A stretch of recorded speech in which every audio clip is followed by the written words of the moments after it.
नमस्कार। मैं advocate Vijay Kumar Pandit Adkar, notary Bharat सरकार, तालुका माढ़ा, जिला सोलापुर। विधि साक्षरता के माध्यम से हम आज एफआईआर इस विषय पर इस टॉपिक पर आज चर्चा करने वाले हैं। एफआईआर मीन्स क्या होता है? FIR means first information report. First information report, पहली, मराठी में उसको पहली खबर कहते हैं।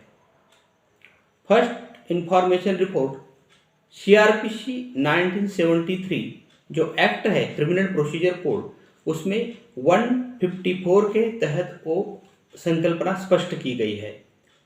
एफआईआर क्या होता है, कैसे रजिस्टर किया जाता है, कौन रजिस्टर कर सकता है, किसके खिलाफ कैसे कर सकता है और उसकी प्रोसीजर क्या है, उसके बारे में हम सब उसके काइंड्स पर, प्रकार पर चर्चा करने वाले हैं।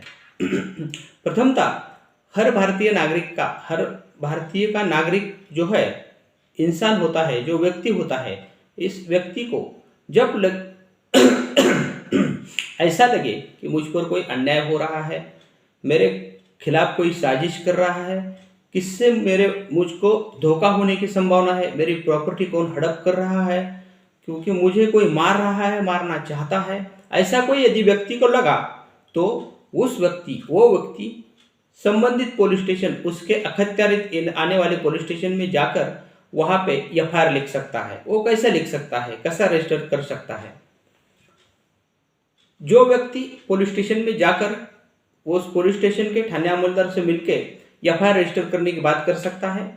उसके बारे में जब वो थाने अमलदार के पास एफआईआर की फैक्ट बताता है, जो घटना घट चुकी है, घटने वाली है, उसके बारे में वो फैक्ट बताता है, उसके बारे में वो थाने अमलदार पहले से ही वो फिरियाद, वो घटना दखल पात्र में आती है या अदखल पात्र में आती है, वो देखता है। दखल पात्र मीन्स कॉग्निजेबल होता है, अदखल पात्र मीन्स नॉन कॉग्निजेबल होता है। जो गुन्हे सीरियस तरह के होते हैं उसको दखल पात्र गुन्हा कहे जाते हैं, और ये गुन्हे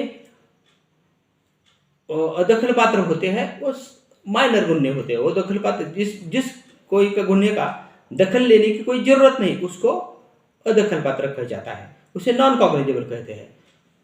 हर पुलिस स्टेशन में 2 रजिस्टर रहते हैं। एक रजिस्टर रहता है एफआईआर रजिस्टर करने का, दूसरा रजिस्टर रहता है नॉन कॉग्निजेबल गुन्हा रजिस्टर नोंद करने का।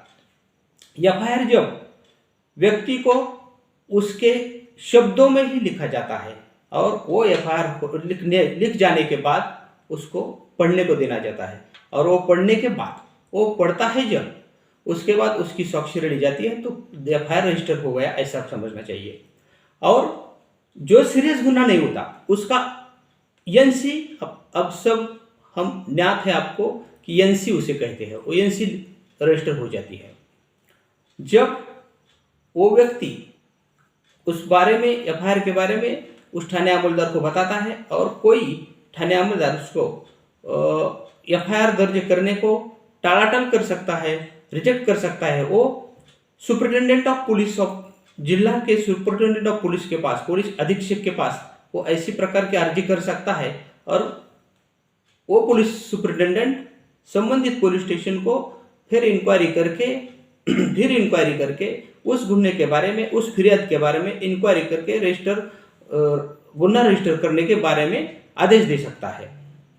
सदर गुन्हा दाखिल होने के बाद, जब गुन्हा दाखिल हो जाता है रजिस्टर में, एफआईआर में, तो वो गुन्हा के बारे में जो आरोपी जिसके खिलाफ वो गुन्हा दाखिल हुआ है, उस आरोपी को संबंधित पुलिस स्टेशन के सब पुलिस पकड़ के लाते हैं और उसको जेल में डाल देता है। जो आरोपी जेल में कैद करने के बाद उसको विदिन 24 घंटों के अंदर ही मेहरबान न्यायालय के आगे पेश किया जाता है। जब उसको मेहरबान न्यायालय के आगे पेश किया जाता है, तब मेहरबान न्यायाधीश उस बारे में, उस केस को देखते हैं, उस फिरियाद को देखते हैं, एफआईआर को देखते हैं। उस एफआईआर में उसे ऐसा नजर आता है ये गुन्हा बेलेबल है या नॉन बेलेबल है। जब बेलेबल होता है तो एज ऑफ राइट उसको बेल मिल जाती है, लेकिन नॉन बेलेबल गुन्हा जब हो जाता है उस बेल में, उस बारे में वो डिस्क्रिशनरी पावर हर न्यायाधीश को रहता है। न्यायाधीश का वो विशेष अधिकार रहता है। जब विशेष अधिकार के अनुसार वो न्यायाधीश उस बारे में सब एफआईआर पढ़ के उसकी शहानिशा करता है और वो उसको बेल दिया जाता है। वहाँ पे न्यायालयीन कोठरी और पुलिस कोठरी दोनों बात रहती है। जब आरोपी को इंक्वायरी करने की जरूरत है तो संबंधित सब वो न्यायाधीश उसको पुलिस कोठरी देता है और उसकी इंक्वायरी पूर्ण हो गई है, संपूर्णता पूर्ण हो गई है। जब उस न्यायाधीश को लगता है उसी वक्त उसको न्यायालयीन कोठरी मिल जाती है।